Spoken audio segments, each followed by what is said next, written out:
तो बच्चों आज का हमारा टॉपिक है सरफेस टेंशन, पृष्ठ तनाव। ये चैप्टर क्लास 11 का चैप्टर पृष्ठ तनाव। पृष्ठ तनाव जो होता है बेटा, ये द्रव का प्रॉपर्टी, द्रव का गुण है। किसका गुण है? यानी प्रॉपर्टी ऑफ फ्लूइड है। प्रॉपर्टी ऑफ फ्लूइड माने किसका गुण है? द्रव का गुण है। होता क्या है? जो द्रव का मुक्त पृष्ठ है, क्या चीज? किसी भी द्रव का मुक्त पृष्ठ यानी फ्री सरफेस। फ्री सरफेस जो होता है द्रव का, वो क्या करता है? अपना जो एरिया है, अपना जो क्षेत्रफल है, वो क्या करना चाहता है? कम करना चाहता है, कम रखना चाहता है। द्रव के मुक्त पृष्ठ में टेंडेंसी होती है, ये प्रवृत्ति होती है कि वो अपना क्षेत्रफल क्या रखे? कम रखे, अपना क्षेत्रफल को कम करने का प्रयास करना चाहता है। तो द्रव का ये गुण है अपना क्षेत्रफल कम रखने का, है ना, अपनी स्थिति ऊर्जा को कम रखने का जो गुण है, इसी को क्या कहते हैं? पृष्ठ तनाव। तो डेफिनेशन क्या हो जाएगी कि द्रव का अपना क्षेत्रफल न्यूनतम रखने की जो प्रवृत्ति है, वो क्या कहलाती है ना? The tendency of fluid to make its area less. The tendency of fluid to minimize its area is known as surface tension।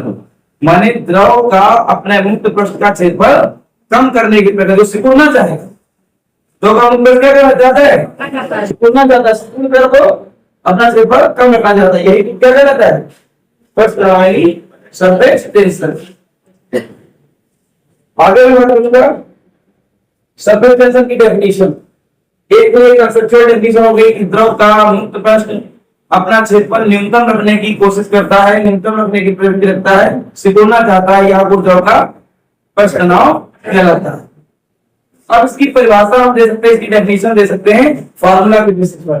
तो पृष्ठ तनाव को बेटा टी से रिप्रेजेंट करते हैं। किससे डिनोट करते हैं? टी से डिनोट करते हैं। टी एक कैसी राशि है? अदिश राशि है। अदिश राशि मतलब क्या? स्केलर क्वांटिटी है। कैसी क्वांटिटी है? ये स्केलर क्वांटिटी है, अदिश राशि। तो इसका फार्मूला क्या होता है? T equal to F upon L। Surface tension यानी पृष्ठ तनाव का फार्मूला क्या होता है? F by L। F क्या है? F है बल और L क्या है? लंबाई। L क्या है?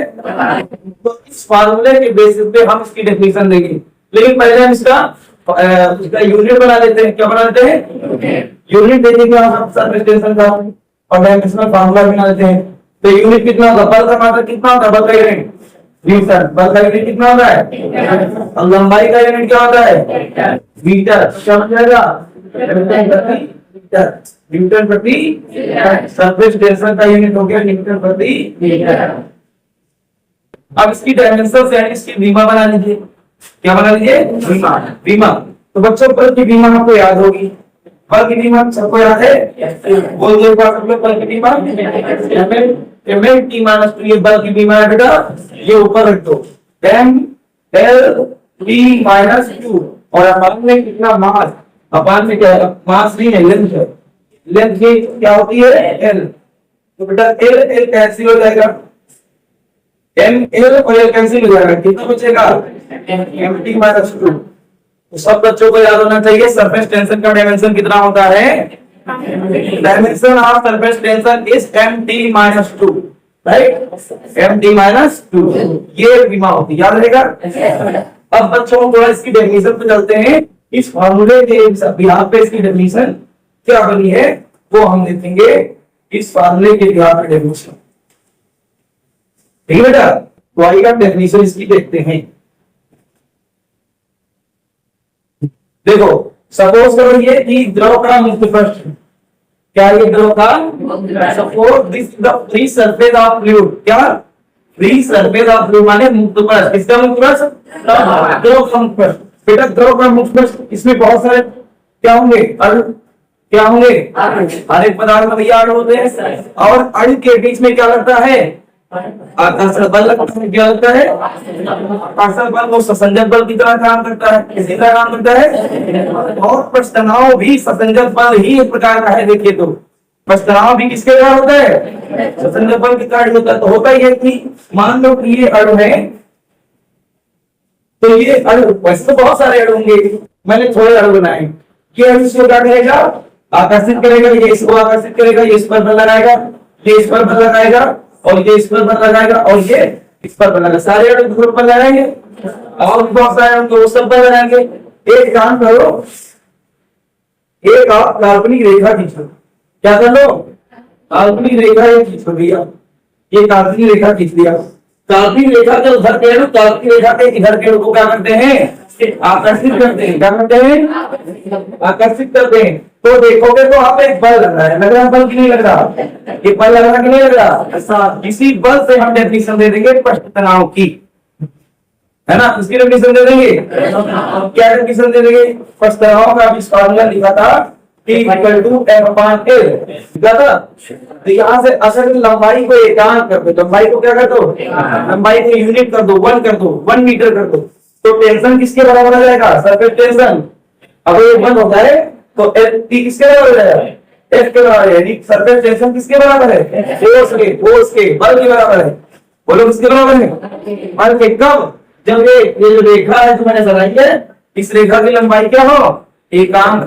तो डेफिनेशन सुनो क्या बनेगी, सुनो। द्रव के मुक्त पृष्ठ पर खींची गई काल्पनिक रेखा, द्रव के मुक्त पृष्ठ पर खींची गई काल्पनिक रेखा की एकांक लंबाई पर, कैसी लंबाई पर, एकांक लंबाई पर, है ना, रेखा के लंबवत, रेखा के तो रेखा के लंबवत गलत है। और किसके तल में, पृष्ठ के तल में, किसके तल में, पृष्ठ के तल में लगने वाले बल को, पृष्ठ के तल में, पृष्ठ के तल में लगने वाले बल को क्या कहते हैं, पृष्ठ तनाव। एक बार फिर से समझिए, किसी द्रव के मुक्त पृष्ठ पर खींची गई काल्पनिक रेखा की एकांक लंबाई पर, है ना, पृष्ठ के तल में रेखा के अभिलंबवत लगने वाले बल को क्या कहते हैं, पृष्ठ तनाव कहते हैं। समझ में आया, पृष्ठ तनाव की डेफिनेशन हो गई, पृष्ठ तनाव का यूनिट हो गया। अब बच्चों कुछ पृष्ठ तनाव के क्या देखेंगे, एग्जाम्पल। क्या देखेंगे, कोई एक बच्चा खड़ा हो, मैंने एग्जाम्पल लिखवा रखे हैं, वो एक बच्चा खड़ा हो, पृष्ठ तनाव का एक एग्जाम्पल बोले, है ना, एग्जाम्पल्स ऑफ सरफेस टेंशन। कोई एक एग्जाम्पल बच्चों बोलो, एग्जाम्पल्स ऑफ सरफेस टेंशन, पृष्ठ तनाव के उदाहरण बोलो। कोई एक बच्चा जोर से बोले,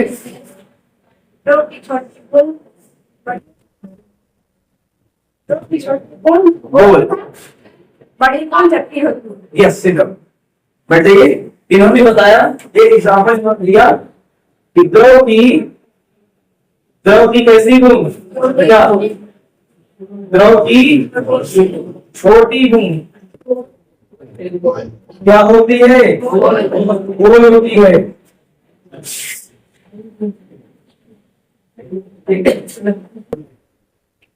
जबकि बड़ी बूंद क्या होती है,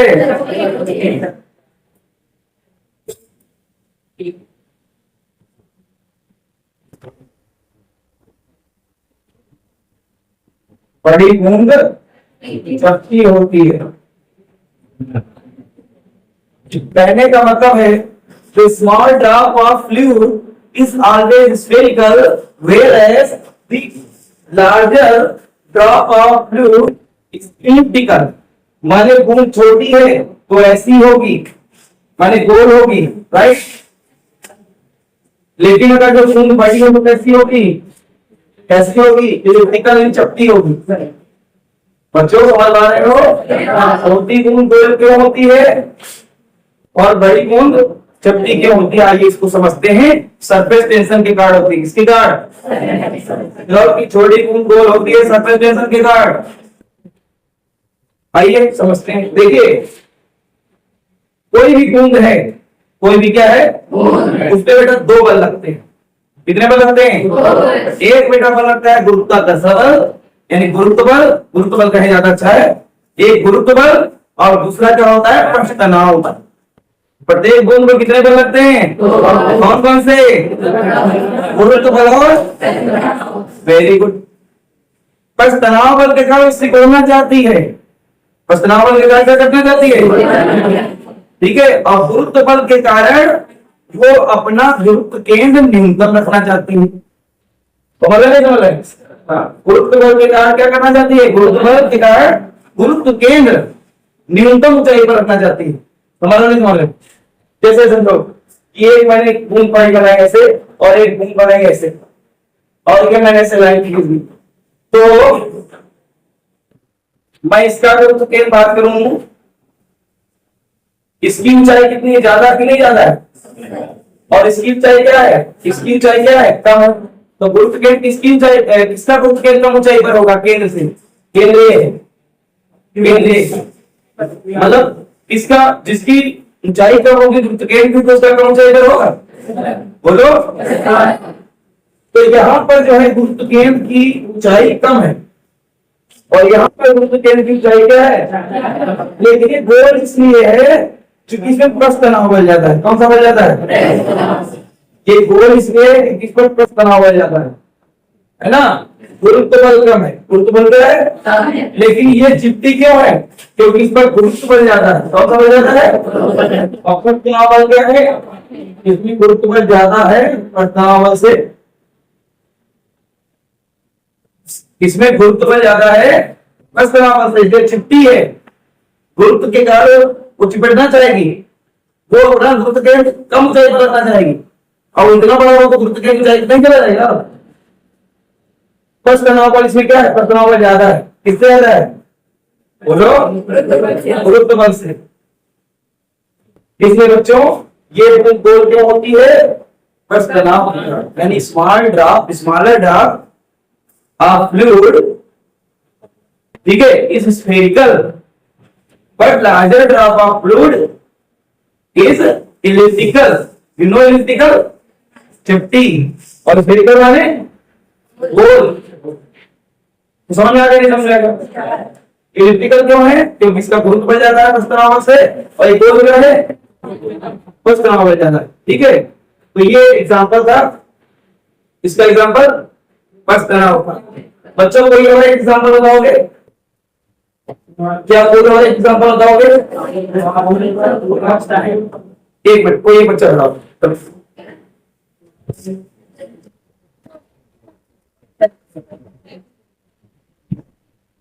लोहे की,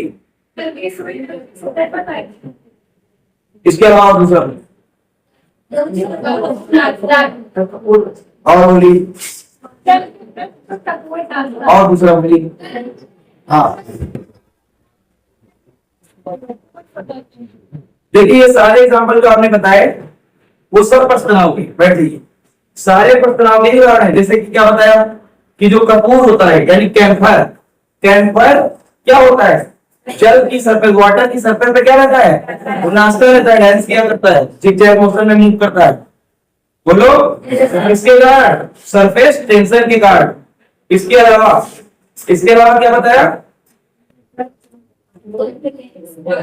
और बोलो, जो कांच होता है, कांच भैया, कांच की जो ट्यूब होती है, अगर इसके सिरों को गर्म करोगे तो भी सिरे कैसे हो जाएंगे, गोल हो जाएंगे, इसके कारण गोल हो जाएंगे, बस तनाव के कारण गोल हो जाएंगे। इस तरह बहुत सारे उदाहरण डेली लाइफ में जो प्रस्तनाव से जुड़े हुए। प्रस्तनाव सीधा मतलब है कि प्रत्येक द्रव का मुक्त पृष्ठ क्या होता है, सिकुड़ कर अपना क्षेत्रफल न्यूनतम रखना चाहता है, द्रव का क्या कहलाता है, प्रस्तनाव। आज का टॉपिक इतना ही, इसके आगे के टॉपिक में हम मिलेंगे फिर अगले लेक्चर के साथ। बहुत बहुत धन्यवाद।